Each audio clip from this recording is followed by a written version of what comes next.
नमस्कार, ठाणे वर्तमानमध्ये मी नितीन बोरसे आपलं पुन्हा एकदा हार्दिक स्वागत करतो।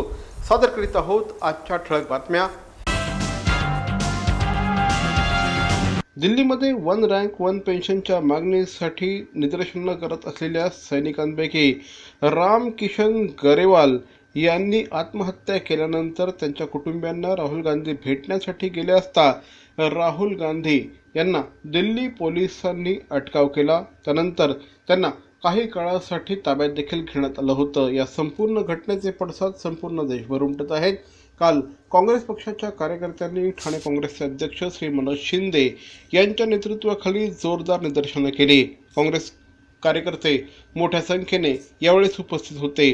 भारतीय जनता पार्टी सध्या मनमानी पद्धतीने कारभार करत असल्याचा आरोप यावेळेस मनोज शिंदे यांनी केला। यावेळेस काँग्रेस पक्षाचे ज्येष्ठ नेते श्री सुभाष कानडे यांच्यासह अनेक मान्यवर नेते उपस्थित होते। जो भारतीय जनता पार्टीचा जो कारभार चाललाय हा लोकांच्या लोकशाहीच्या विरोधातला कारभार आहे आणि जर ह्या भारतामध्ये एखाद्याच्या सद्भावनेच्या मागे राहण्याच्या संदर्भामध्ये देखील जर राहुल गांधी त्या ठिकाणी गेले असतील आणि त्यांना अटक करण्याची जर अशी कारवाई जर होत असेल तर लोकशाही कुठल्या पद्धतीत चालली आहे त्याचा निषेध करण्यासाठी या ठिकाणी ठाण्याचे सर्व नेते काँग्रेसचे कार्यकर्ते किंवा काँग्रेसच्या माध्यमातून आम्ही हा कार्यक्रम घेतलेला आहे। ठाणे महानगरपालिकेने यंदा तब्बल 153 कोटी रुपये एवढं उत्पन्न अधिकचं मिळवलं आहे। 31 ऑक्टोबर 2016 पर्यंतच्या या फिगर्स आहेत। ठाणे महानगरपालिकेच्या विविध विभागांनी आतापर्यंत सुमारे 50% एवढं उत्पन्न हे उत्पन्नाचं टार्गेट अचीव केल्याची माहिती देखील पुढे आली आहे।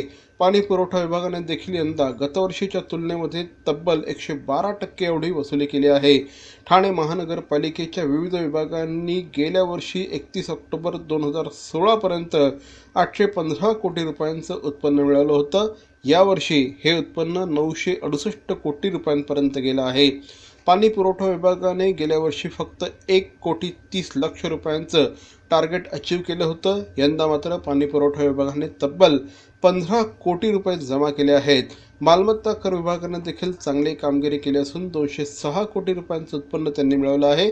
तर LBTद्वारे ठाणे महानगरपालिकेला 31 ऑक्टोबर 2016 पर्यंत 379 कोटी रुपयांचं उत्पन्न मिळालं आहे। जकात बंद झाल्यानंतर महानगरपालिकेचा आर्थिक डोलारा कोसळतो की काय अशी परिस्थिती निर्माण झाली होती। मात्र आयुक्त श्री संजीव जयस्वाल यांनी विविध विभागांना टार्गेट दिले। हे टार्गेट अचीव करण्यासाठी सगळ्यांना प्रोत्साहन देखील दिलं। प्रसंगी प्रत्येकाला धाक देखील दाखवला। त्या माध्यमातून महानगरपालिकेने यंदा आर्थिक उत्पन्न मिळवण्यात बाजी मारली आहे। दिवाळीचा फराळ यंदा चांगलाच महागला होता। प्रशांत कॉर्नरने याच्यावर कडी केली होती। प्रशांत कॉर्नरने यंदा 9,000 रुपयांची सुवर्ण मिठाई ठाणेकर नागरिकांसाठी उपलब्ध करून दिली होती। त्यामध्ये उंची प्रकारचे बदाम, खास प्रकारचे पिस्ते, त्याचप्रमाणे सुमारे 1,80,000 रुपये किलो दर असलेला केशर आणि सुवर्णाचा वर्ख या सगळ्यांनी युक्त असलेली 9,000 रुपये किलो दराची मिठाई ठाणेकर नागरिकांना उपलब्ध करून दिली होती। ठाणेकर नागरिकांनी देखील या मिठाईला चांगला प्रतिसाद दिला असून किलोपेक्षा जास्त मिठाई ठाणेकर नागरिकांनी विकत घेतली। या मिठाईमध्ये इराणहून आयात केलेले 4,000 रुपये किलोचे पिस्ते, सुमारे 1,80,000 रुपये किलोचं केशर आणि विविध पदार्थ या मिठाईसाठी वापरण्यात आले होते, अशी माहिती श्री प्रशांत सकपाळ यांनी दिली। हो, 9,000 किंमत अशी आहे की त्याच्यावर जे आम्ही काय मटेरियल वापरलं आहे ते खूप उच्च प्रतीचं मटेरियल। म्हणजे उदाहरण सांगायचं तर प्युअर मामरा बदाम आहे। त्याच्यामध्ये मामरा बदाम अशी चांगला बदाम आहे। 3,500 ते 4,000 रुपये किलोचा बदाम आहे। पिशोरी पिस्ता म्हणून जो येतो तो जो इराणमधून येतो तो पिस्ता आहे। याच्यामध्ये तो पिस्ता 2,200-2,500 रुपये किलोचा पिस्ता आहे, पिशोरी पिस्ता। त्याच्यानंतर प्युअर केशर आहे, आपला इंडियन केशर आहे, काश्मीरमधला केशर आहे। तो जवळजवळ 1,80,000 रुपये किलो येतो केशर, प्युअर केशर, कुठलंही आर्टिफिशियल नाही। प्लस त्याच्यावरती जसं आपण सुवर्ण भस्म असतं, सुवर्ण चांदीचं वर्क असतं, तसं आम्ही आज सोन्याचा वर्क बनवतो व तो त्याच्यावर लावून यूज केलेला आहे। अशा प्रकारे ही उच्च दर्जाची मिठाई बनवली। या आणि इतर बातम्या मात्र एका छोट्याशा जाहिरातीनंतर। तिळतेलाचा दीप लाविता खंड देवा पुढती, दिव्यास पाहून लक्ष्मी येते। पितांबरी दीपशक्ती तीळ तेलाचाच लावा देवांपुढे दिवा. कमी तेलात काजळीशिवाय अधिक प्रकाश मिळवा.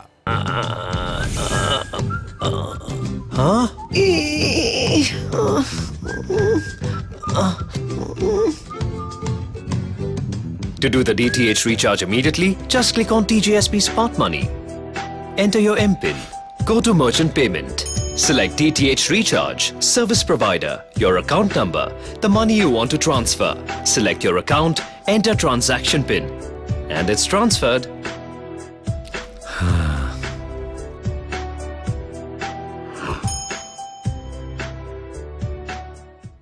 बॅरॉन मेन्स स्टुडिओचा लग्नसराई धमाका. 50% महासेल. किती? 50% महासेल. हो, कुठल्याही कपड्यांवर चक्क 50% ऑफ. बॅरॉन मेन्स स्टुडिओ, आमंत्रण हॉटेल जवळ, जिल्हा परिषदेसमोर, स्टेशन रोड, ठाणे. दूरध्वनी 02225304837. बॅरॉन मेन्स स्टुडिओ. दीपावलीच्या सणात एकीकडे फटाके, फराळ आणि डोळे दिपवणारी रोषणाई सगळीकडे पाहायला मिळते. मात्र या साऱ्याला बगल देत ठाणे पूर्वकडील पवनसूत सेवा प्रतिष्ठान या संस्थेच्या बालशिलेदारांनी आगळ्या वेगळ्या प्रकारे दिवाळी साजरी केली. गेले 20 वर्ष या मंडळाच्या वतीने फटाके न फोडता दरवर्षी एक किल्ला बघून त्याची हुबेहूब प्रतिकृती साकारली जाते. छत्रपती शिवरायांचा जाज्वल्य इतिहास हे तरुण रंगवत असतात. यंदा देखील या संस्थेने स्वराज्याची राजधानी किल्ले रायगड साकारून नव्या पिढीला इतिहासाची ओळख करून देण्याचा प्रयत्न केला आहे. हा किल्ला बघण्यासाठी राज्यभरातून दर्शक येत असल्याचं सांगितलं जात आहे. रायगड किल्ल्याची ही प्रतिकृती या ठिकाणी सगळ्यांच्याच कौतुकाचा विषय बनला आहे. दिवाळीमध्ये फटाके फोडल्याने होणारं वायू प्रदूषण, ध्वनी प्रदूषण होत असल्याने याविरोधात व्यापक जनजागृती होऊ लागली आहे.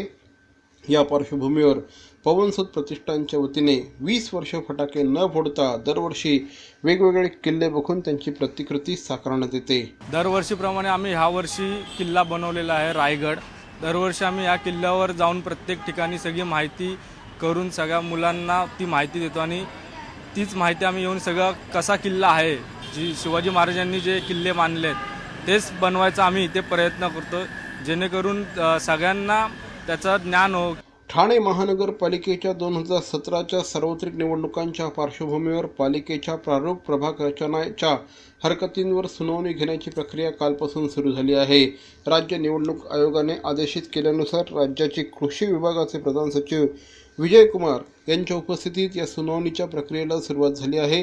गुरुवारी सुनावणी सुरू झाली. 2 दिवस चालणाऱ्या या सुनावणीमध्ये पहिल्या दिवशी निम्म्या हरकतींचा निपटारा करण्यात आल्याची माहिती पालिका उपायुक्त श्री संदीप माळवे यांनी दिली. ठाणे महानगरपालिकेच्या सार्वत्रिक निवडणुकांसाठी जी प्रारूप प्रभाग रचना तयार करण्यात आली आहे त्याबाबत प्रभागनिहाय एकंदर 118 हरकती निवडणूक विभागाला प्राप्त झाल्या आहेत. त्या हरकतींवर सुनावणी घेण्यासाठी राज्य निवडणूक आयोगाने राज्याच्या कृषी विभागाचे प्रधान सचिव विजय कुमार यांची नियुक्ती केली होती.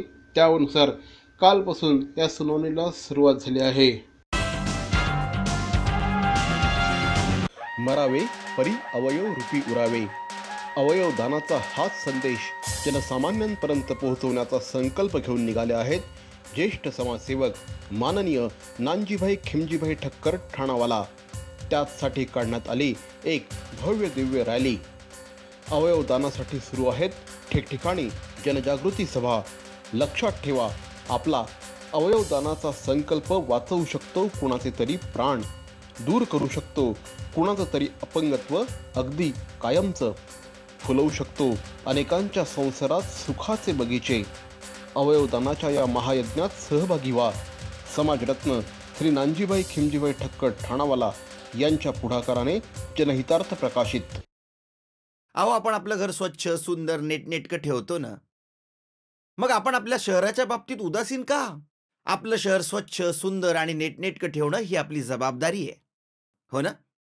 मग उचला फोन आणि विना परवाना होर्डिंग्स, बॅनर्स कुठे दिसले तर 1800-222-108 या टोल फ्री क्रमांकावर कळवा. त्याची दखल त्वरित घेतली जाईल. लक्षात घ्या, आपला छोटासा सहभाग आपलं शहर स्वच्छ, सुंदर आणि नेटनेटकं बनवू शकतो. ठाणेकर नागरिकांना आरोग्याची गुरुकिल्ली देण्यासाठी प्रख्यात अभिनेता, आंतरराष्ट्रीय कीर्तीचा मॉडेल आणि खेळाडू मिलिंद सोमन यांनी सहमती दर्शवली आहे. महापालिका आयुक्त संजीव जयस्वाल आणि मिलिंद सोमन यांची नुकतीच भेट झाली. त्यावेळेस त्यांनी सविस्तर चर्चा केली. बॉलिवूड, हॉलिवूडमध्ये मॉडेलिंगमध्ये नाव कमावल्यानंतर गेल्या काही वर्षांपासून मिलिंद सोमन यांनी आरोग्य आणि फिटनेस तसंच ॲथलेटिक्स या क्षेत्रांमध्ये आपलं लक्ष केंद्रित केलं आहे. त्यासाठी त्यांनी देश-विदेशात अनेक उपक्रम राबवायला सुरुवात केली आहे. श्री मिलिंद सोमन हे एक उत्तम खेळाडू, जलतरणपटू असून गेल्या काही वर्षांपासून ते फिटनेस, आरोग्य आणि क्रीडा याबाबत सातत्याने विविध उपक्रम राबवत आहेत. राष्ट्रीय आणि आंतरराष्ट्रीय दर्जाच्या मॅरेथॉनच्या आयोजनांमध्ये श्री सोमन यांचा सहभाग असून आता ते ठाणेकर नागरिकांना फिटनेस आणि आरोग्याचा मंत्र देणार आहेत. याबाबत काल आयुक्त श्री संजीव जयस्वाल यांची त्यांनी भेट घेतली होती. साधू संत येती घरा, तोची दिवाळी तोची दसरा अशी उक्ती आहे. या उक्तीनुसार अनेक जण दिवाळीमध्ये विविध उपक्रम राबवत असतात. शिवसेना उपनेते श्री अनंत तरे यांच्या माध्यमातून दरवर्षी ठाणे शहरातील त्यांच्या निवासस्थानी साधू संतांना जेवणाचं आयोजन करण्यात येतं. त्याचप्रमाणे त्यांना सरळ हस्ते मदत देखील यावेळेस केली जाते. एक प्रकारे छोटेखानी कुंभमेळाच या ठिकाणी तयार होत असतो असं म्हटल्यास वावगं ठरणार नाही. कुणालाही कुठल्याही प्रकारचं निमंत्रण न देता दरवर्षी अनेक साधुसंत पाडव्याच्या दिवशी श्री तरे यांच्या निवासस्थानी आवर्जून स्वतःहून हजेरी लावत असतात. या ठिकाणी त्यांना मिष्टान्न भोजन दिलं जातं. त्याचप्रमाणे यथाशक्ती मदत देखील करण्यात येते. यंदा देखील अतिशय उत्साहाने या कार्यक्रमाचं आयोजन करण्यात आलं होतं. यावेळी शिवसेना उपनेते श्री अनंत तरे, माजी नगरसेवक श्री संजय तरे, नगरसेविका सौ महेश्वरी तरे यांच्यासह अनेक मान्यवर उपस्थित होते. 23 वर्ष या ठिकाणी कुठच्या प्रकारची पत्रिका छापता, फक्त पाडव्याच्या दिवशी साधू संत येती घरला तो दिवाळी असतो. दिवाळी जसं आपलं ह्या उक्तीनुसार सगळे साधू संत, फकीर, वारकरी, गोरगरीब या ठिकाणी येतात. मिष्टान्न आम्ही देतो. त्याचबरोबर वर्षभरात ज्या शाली मला मिळतात हा आदेश आदरणीय शिवसेना बाळासाहेब ठाकरे यांच्याकडनं मला मिळालेला आहे. तर मंडळी, या होत्या आजच्या ठळक बातम्या. आमचा पत्ता ठाणे वर्तमान, Dadoji Konde stadium, shop number 16, Khatan road, Thane पश्चिम. दूरध्वनी क्रमांक 9820949420. तर मग पुन्हा भेटू उद्या याच वेळी याच ठिकाणी ठाणे वर्तमानमध्ये. तोपर्यंत धन्यवाद. जय हिंद, जय महाराष्ट्र.